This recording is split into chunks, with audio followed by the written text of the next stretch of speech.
Perkenalkan, nama saya Mutiara Putri, saya dari kelas 11 IPA 3. Di sini saya akan menjelaskan tentang memperkukuh persatuan dan kesatuan dalam NKRI. Makna persatuan dan kesatuan bangsa. NKRI berdasarkan konsep wawasan Nusantara. Yang pertama yaitu negara kepulauan, suatu wilayah lautan bertabur pulau-pulau besar dan kecil. Kedua, konsep utamanya, menunggalnya wilayah laut, darat dengan wilayah udara. Ketiga, laut atau perairan ialah wilayah pokok, bukan pelengkap.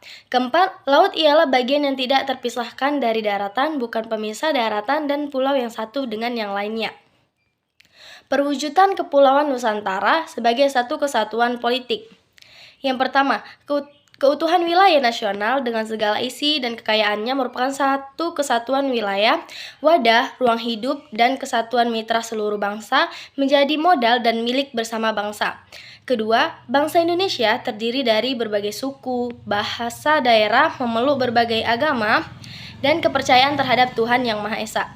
Ketiga, secara psikologis, bangsa Indonesia harus merasa satu, senasib, sepenanggungan, sebangsa, dan setanah air, mempunyai satu tekad dalam mencapai cita-cita bangsa. Yang keempat, Pancasila ialah satu-satunya falsafah serta ideologi bangsa dan negara, melandasi, membimbing, dan mengarahkan bangsa menuju tujuannya. Kelima, kehidupan politik di wilayah Nusantara merupakan satu kesatuan politik diselenggarakan berdasarkan Pancasila dan Undang-Undang Negara Republik Indonesia 1945. Perwujudan Kepulauan Nusantara sebagai satu kesatuan ekonomi.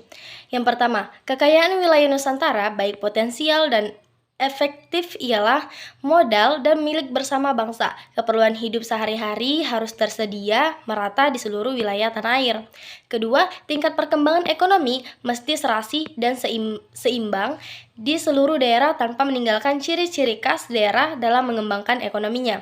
Yang ketiga, perekonomian di seluruh wilayah Nusantara merupakan satu kesatuan ekonomi yang diselenggarakan sebagai usaha bersama berdasar asas kekeluargaan ditunjukkan bagi kemakmuran rakyat. Perwujudan Kepulauan Nusantara sebagai satu kesatuan sosial budaya. 1.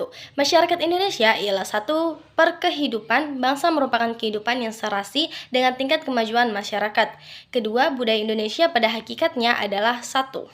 Nah, di sini saya akan menjelaskan sedikit tentang perwujudan Kepulauan Nusantara sebagai satu kesatuan pertahanan dan keamanan. Yang pertama, ancaman terhadap satu daerah hakikatnya merupakan ancaman untuk seluruh bangsa dan negara. Kedua, tiap-tiap warga negara punya hak dan kewajiban sama di dalam pembelaan negara. Kehidupan bernegara dalam konsep Negara Kesatuan Republik Indonesia atau NKRI.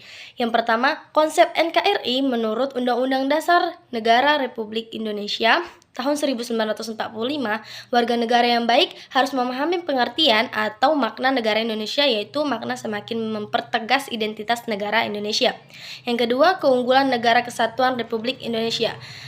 Banyak jumlah dan potensi penduduk cukup besar dan mempunyai keanekaragaman di berbagai aspek kehidupan sosial, budaya, adat istiadat, bahasa, agama, kesenian, dan sebagainya. Dan di pengembangan wilayah konsep wawasan Nusantara sekalipun terdapat berbagai keanekaragaman dan juga semangat Sumpah Pemuda selalu merasuki jiwa dan kalbu bangsa Indonesia. Juga punya tata kerama atau kerama tamahan dan letak wilayah amat strategis. Ada banyak faktor pendorong dan penghambat persatuan dan kesatuan bangsa Indonesia. Antara lain yaitu faktor pendorong, Sumpah Pemuda, Pancasila, Semboyan Bhinneka Tunggal Ika. Faktor penghambatnya yaitu kebinekaan, geografis, munculnya gejala etnosentrisme, melemahnya nilai budaya bangsa, dan pembangunan yang tidak merata. Dan ada beberapa perilaku yang menunjukkan sikap menjaga keutuhan NKRI, yaitu salah satunya menjaga keutuhan NKRI merupakan salah satu kewajiban dan setiap warga negara Indonesia. Tokoh bangsa Indonesia telah membentengi diri dengan merumuskan dasar negara Pancasila sejak awal merdeka. Pancasila menjadi pandangan hidup di perilaku sehari-hari. Para pendiri negara menginginkan masyarakat Indonesia berketuhanan, berkeprimanusiaan, memiliki jiwa persatuan dan demokratis, menjunjung tinggi musyawarah untuk mencapai mufakat dan berkeadilan. Bangsa Indonesia akan selalu bersatu, padu, dan terhindar dari berbagai pertentangan dan perselisihan bila mengamalkan nilai-nilai Pancasila. Baik, sekian dari penjelasan saya tentang memperkukuh persatuan dan kesatuan dalam NKRI. Selamat siang.